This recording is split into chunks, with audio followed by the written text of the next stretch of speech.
guys, I'm Samantha Peszek, and I'm here with head coach of the UCLA Gymnastics team, Miss Val. Hi, so, Sammy.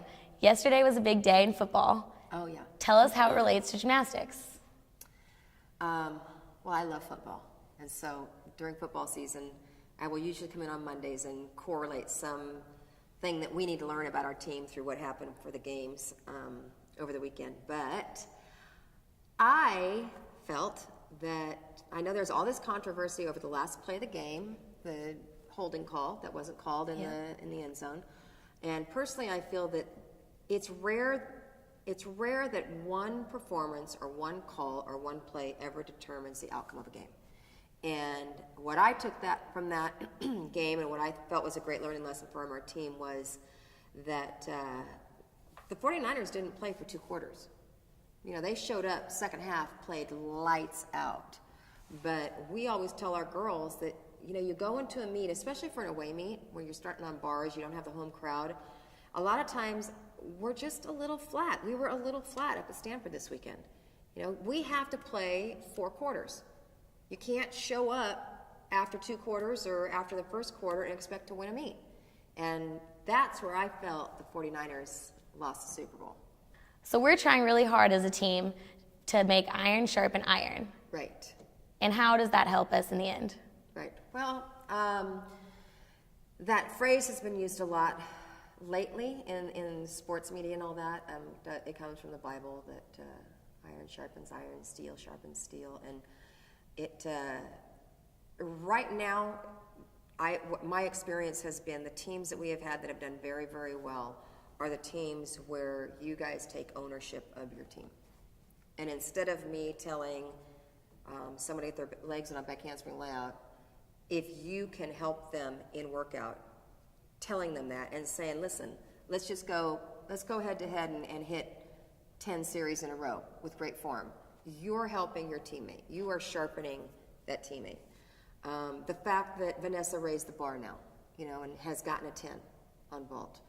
All right, ladies, let's step it up. You know, 9/8s aren't going to cut it anymore. Chris brought up a great analogy today in our team meeting. He said, you know, we're so meticulous about our floor performance because that's one of the things that we're known for. And we need to be known for that quality of performance on every event. And we don't really think of ourselves like that on bars yet. And there's no reason for us not to.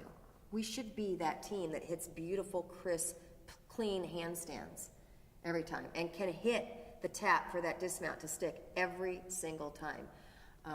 And I think that right now we're still in that phase where we're kind of playing soft that first event.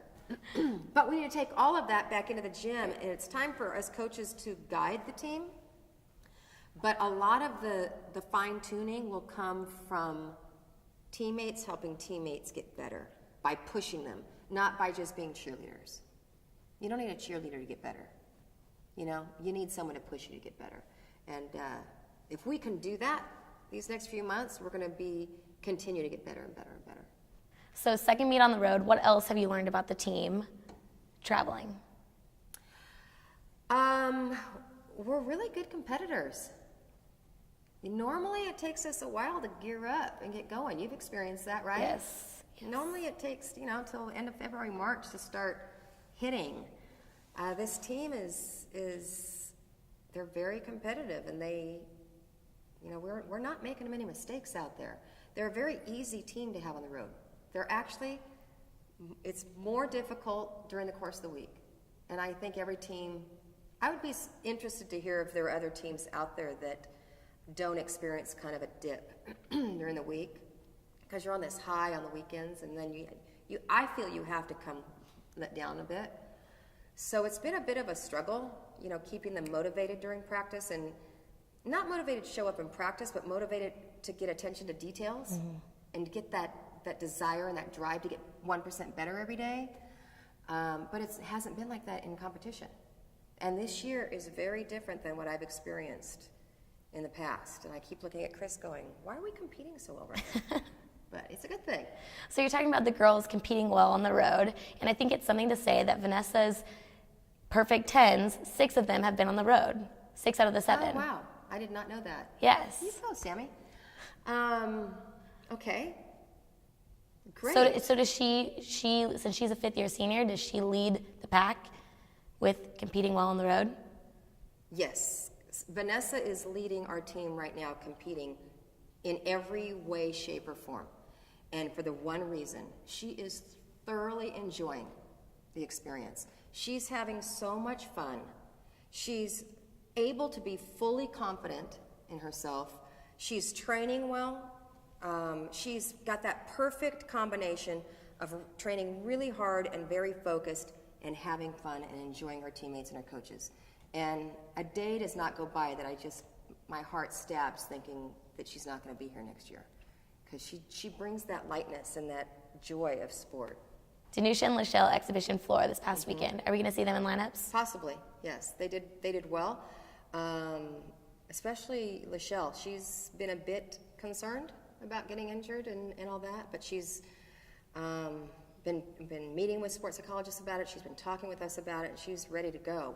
We've switched up her tumbling a bit, so she's not tumbling backwards, just to help with that fear factor a bit. But she says, I'm fine. I'll do whatever you want me to do. And Danusha just loves to compete. She's so confident out there.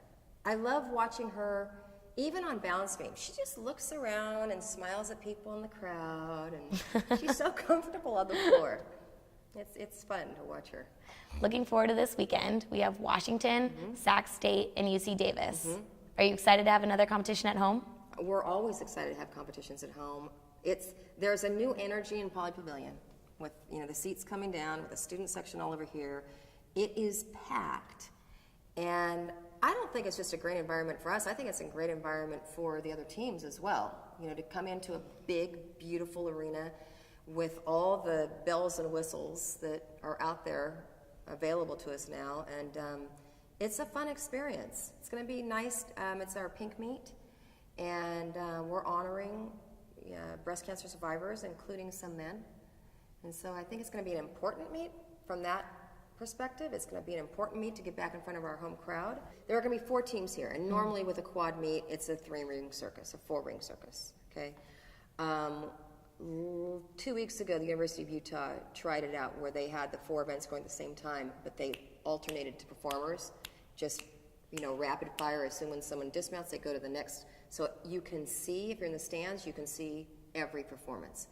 And we will be modeling that this weekend and hopefully carrying that into our Pac-12 championship.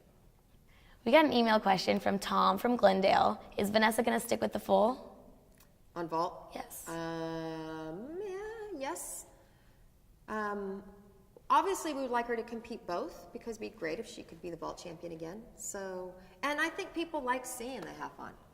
So I think that she'll go back and forth, depending. Obviously, it depends on how she feels. Hopefully, she'll stay healthy and she won't get sick and all that. But I'm hoping to go back and forth with that. And also, Sarah from Cleveland wants to know if Maddie's going to keep the front aerial to scale. On beam? Yes. The only reason I've been having Maddie do that is because it's one of the few skills that she's really excited about. She loves to do it. She loves to train it. She trains it really well. She hit 5 perfectly in warm-ups before competition. And I don't even think that it was a matter of she got nervous. She just chucked it sideways. I was standing at the end of the beam. And she got very down, that she screwed up again. And I said, no, you didn't, Maddie. The only reason you should be upset with yourself is if you have regrets. And you should have no regrets because you've prepared very well for your routine and for that skill. It is gorgeous when she does it. That's the reason why she's going last. Because if we are in a position where she can chuck that skill and it won't compromise our score or a win, then we let her compete it. As Ms. Val mentioned, it is our pink meet this weekend, so make sure you come in your pink attire. And keep tweeting questions to @UCLA Gymnastics, and make sure you follow us at UCLABruins.com.